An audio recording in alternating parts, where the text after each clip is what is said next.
So hi everyone, basically I'm about to fully complete the Death Knight class order hall research and then I'm going to read it all.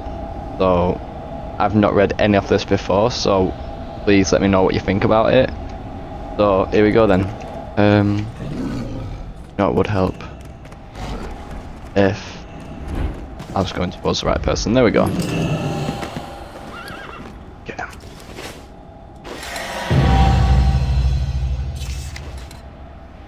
Oh, I found lots of new appearance, I believe. I'll show that at the end of the video as well, so I'll quickly read through all of this, if possible.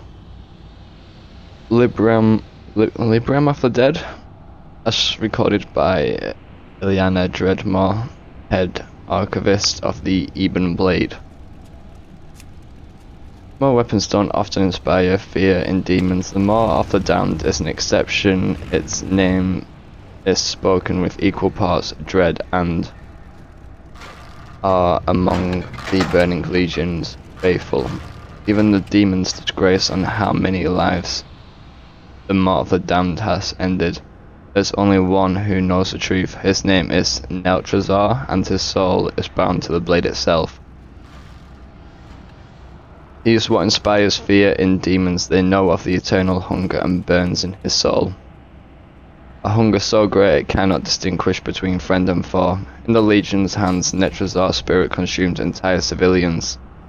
In someone else's hand, he should not hesitate to do the same to the Legion. He would relish every moment. He would relish every moment. Yeah, I'm sorry if I'm like stuttering on my words, or if I say the word like a bit wrong. It's because I've got kind of like a stutter thing going on. Anyways, despite its long history of bloodshed, the Maw of the Damned was not created for genocide. It was forged to take a single life, that of the great demon lord Kil'jaeden. Kil'jaeden was one of the Eridar's race's most beloved leaders. With a mere word, he could sway the hearts and minds of his people. When he joined the demonic Burning Legion, many Eridar blindly followed his path. One of the first to do so was a gifted smith named Netrius. He adored Kil'jaeden, and he spent his life seeking the Eridar's leader's approval. Netrius saw pledging himself to the Legion as the ultimate expression of his loyalty. As reward for this loyalty, Netrius was remade in the Legion's all-consuming Felfire. Volatile magics blazed through his soul, warping his mind and body forever. Netrius, now known by the name Neltrazar, was never the same again. Even his feelings towards Kil'jaeden changed. What was once admiration had twisted into a dangerous obsession. It wasn't enough to simply win Kil'jaeden's approval, he needed more. An idea took shape in Neltrazar's mind. To satisfy his obsession, he would create a weapon to consume Kil'jaeden's life force. That weapon would one day become known as the Maw of the Damned. Neltrazar became a smith of much renown in the Burning Legion. His war machines terrorized worlds, his blades brought ruin to entire civilizations. Yet in truth, most of these weapons were merely experiments, quest for the perfect tool with which to consume Kil'jaeden. Success hinged on finding a material that could draw out and contain the demon lord's life force. I'm sorry about this. Neltrazar spent years searching for exotic ores, most of which proved useless. He made a promising discovery on Nihilum, the Doom World, long ago. A war between the Legion's ruler Sargeras and his fellow Titans had shaken the fabric and creation around Nihilum. Their apocalyptic battle had darkened the world and infused its metal ores with otherworldly properties. When Neltrazar mined these metals, he found them nearly indestructible. In just the right light, the materials reflected brief images of the battle fought between Sargeras and the Titans. Most important of all, these metals also leached away the essence of any living thing that touched them. For the first time in years, Netrozar felt joy. He had finally found what he needed.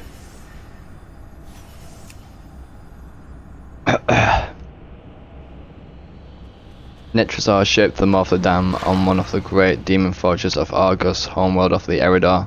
When crafting other weapons, he often infused them with cruelty and malice. Such was not the case with them all.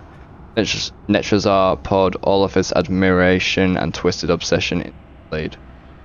He laboured day and night, pushing himself to the brink of collapse. Perfection was his goal. He would not accept nothing less for the weapon that would kill Jaden's flesh. The axe would leech away every ounce of the demon's lord's life force and channel it directly into Netrozar.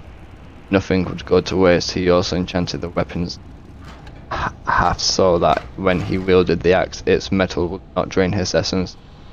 When the work was done, Netrozar had produced one of the greatest weapons in the Legion's arsenal.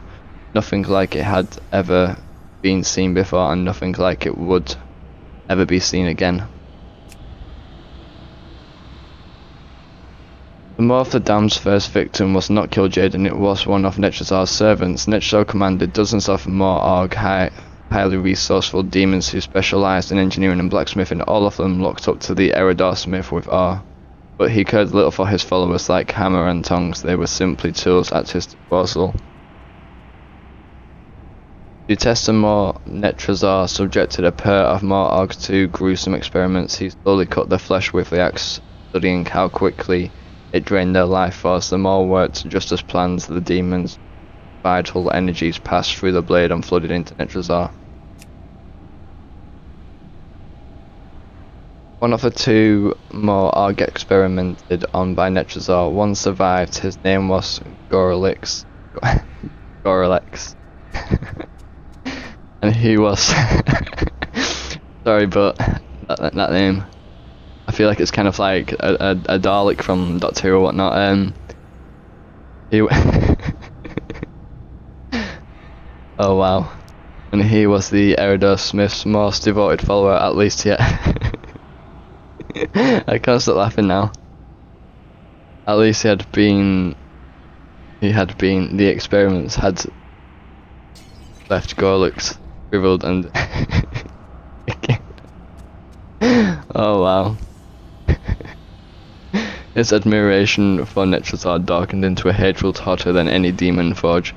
Gorelex did not that name. Gorelex did not oh wow. Did not have the physical strength to rise against Netrozar, even if he could. Oh wow. Even if rebelling would mean a fate worse than death, Netrozar was one of the Kil'jaeden's chosen. Oh wow, I'm messing up the words so much now. The broken Mor'arg vowed to find another way to exact vengeance on his master. He watched Netrozar's every movement, seeking a weakness. Over time, Gorelex discovered something odd. Netrozar's axe was powerful, and yet he would not use it in battle. He kept it hidden from other demons, save his Mor'arg servants. What was its purpose, if not to track down the Legion's enemies? It dawned on Gorelex that Netrozar had no intention of ever I'm really trying not to laugh. Had no intention of ever using the axe for the Legion. He had crafted it for another purpose. Netrozar was pleased with the Maw, and he decided the time had come to use it on Kil'jaeden. He would present the axe as a gift to his master and then strike at the unsuspecting demon lord. Perhaps it would have worked if not for Gorelex. When the Morlax learned of the meeting with Kil'jaeden, the last puzzle piece slid into place. He finally realized the true purpose of Netrozar's axe. He warned Kil'jaeden of the impending betrayal, and the demon lord plotted his own in return. Kil'jaeden met with Netrozar just as planned, but before the smith could present his gift, the demon lord struck. He used his magics to lock Netrozar's spirit in place while Gorelex took up the Maw. As Netrozar's scream of torment echoed over Argos, Gorelex slowly cut away headset defeated. Golitz slowly cut away his master's flesh. He did not stop until only bone remained. Netrozor's fate was worse than death. Kil'jaeden made sure of that. He locked Netrozor's howling spirit within the smith's own skull. Then he ordered Golitz to fuse the bone onto the damned. In this way, Netrozor would be one with his beloved axe forever. The weapon's metal would constantly drain his spirit, leaving him raked with hunger. No amount of life force would ever satisfy him. To the contrary, the more Netrozor's consumed, the worse his pangs of hunger would grow. Kil'jaeden gifted the axe to Golitz as a reward for his loyalty. He gave the Mor'arg only one specific order: keep Netrozor's spirit fed to continue his torture. Golitz experimented with the axe, using it to draw the life essence from the Legion's prisoners. The energy strained by the Morpha damned were often too much for Netrozor's spirit to consume.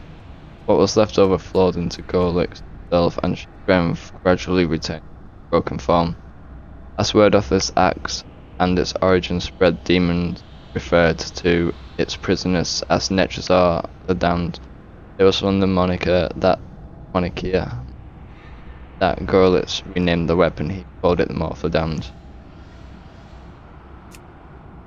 On a small world under siege by the Legion, Golitz learned of the Mor's true power and potential. He and a team of Mor'args had been tasked with building a citadel to serve as a base of operations in one battle.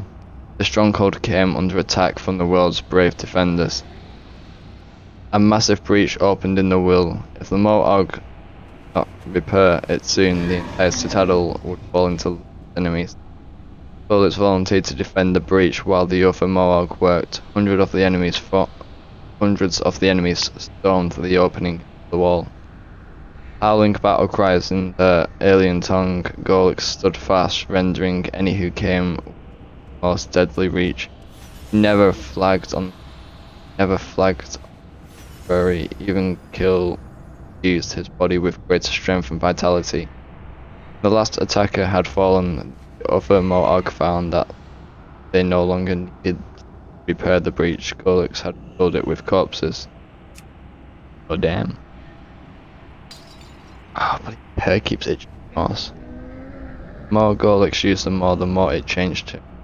He grew into a hulking mass of taut muscle, dwarfing every other Mor'arg in size. His monstrous appearance earned him a name, Flesh Ripper. Despite the power of the Mor gave him, there were times when Golitz did not use the axe. Sometimes he watched from a distance while the lead worlds. All the while, Golitz would haunt Netrozor's spirit, describing the battle and all the lives lost in great detail. When the Mor began to physically tremble in Golitz's hand, he knew that Netrozor's spirit was suffering. Mor'arg found as much satisfaction from the acts of torture as he did from imbibing the life force of his victims. On the world of Centralis, the Morpha Damned secured its place as a weapon of legend. Centralis was home to a mighty warrior people. They resisted attempts at conquest for much longer than other races, yet like all who stood against the demon, they were doomed to fall eventually.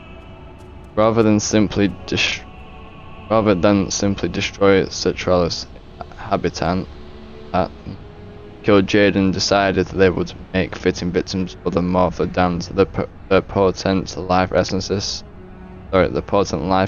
would engorge Netrozor's spirit and push him to the realms of torment. That's on next level. At Kil'jaeden's command, Golitz travelled to Centralis. He marched at the head of the vast Legion army, Mor in hand. The blade bit through the armor, flesh and soul of all who fell under his gaze. No corner of Centralis was safe from Golitz's reach. No creature, not even the most wild beast, was shown mercy. When his long march had ended, only a dead world remained at his back.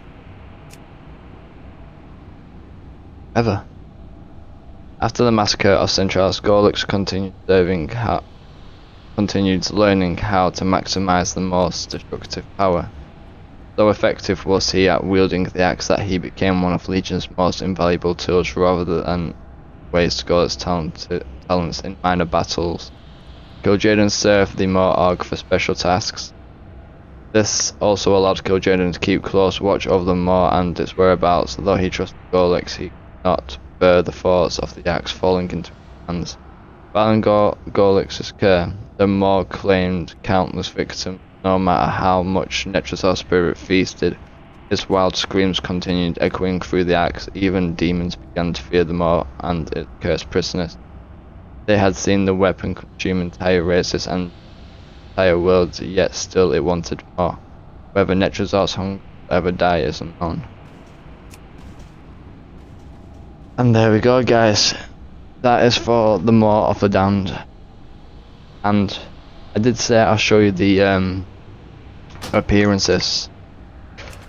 I might as well do all 3 appearances if they're there. I'm assuming they're there. Not then they're not, but I'll try my best.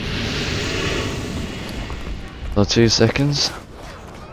Oh, hell. That went on forever. And I'm sorry about that, guys. I'm like really nervous about reading things out and I stuttered quite a bit. Alright, here we go. I believe this is it.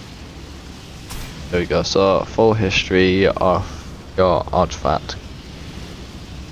Appearance, class hall, thing, whatever. I'll show you all of them just in case. Do Frost next and then I'll do Bloods last. So, that's for Frost.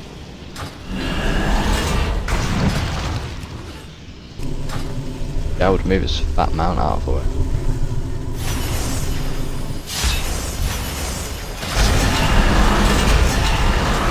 And there we go. And that's for Maor of the Damned. Anyways, please let me know what you thought about that. I'm really sorry about like how stuttery it was, should I say.